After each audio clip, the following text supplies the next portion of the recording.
Terima kasih Anda masih bersama kami di Liputan Sumsel. Pemirsa, dalam pemilu 2024 mendatang, jumlah daerah pemilihan atau dapil di Kabupaten Muba mengalami penambahan dari 4 menjadi 7, di mana hal ini dikarenakan sesuai dengan perkembangan Kabupaten Musi Banyuasin. Dalam rangka mempersiapkan tahun pemilihan umum atau pemilu di tahun 2024 mendatang, Komisi Pemilihan Umum Kabupaten Musi Banyuasin telah menyusun sejumlah agenda dan rangkaian kerja untuk mempersiapkan pesta demokrasi 5 tahunan tersebut. Salah satunya menambah daerah pemilihan yang semula 4 dapil, maka di pemilu tahun 2024 mendatang berkembang menjadi 7 dapil.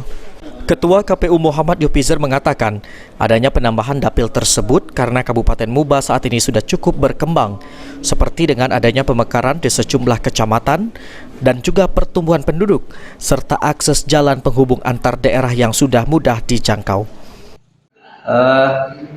Pemilu di Kabupaten Musi Banyuasin, 4 dapil ini sudah dari 2009 ya, 2009, 2014, 2019, 2024. Jadi kita itu 4 dapil itu belum pernah ada perubahan. Siapnya dapil itu kita tiap selesai pemilu kita evaluasi. Nah, terkait untuk pemilu 2024 ini sesuai dengan arahan bahwa kami mengkaji dapil. Setelah kami kaji dapil, perkembangan di Muba ini sudah sangat banyak. Nah, salah satu prinsip dari 7 prinsip dapil itu masalah adanya pemekaran wilayah. Nah, kita ada pemekaran wilayah di Jerak Jaya. Jadi dengan adanya alasan pemekaran itu.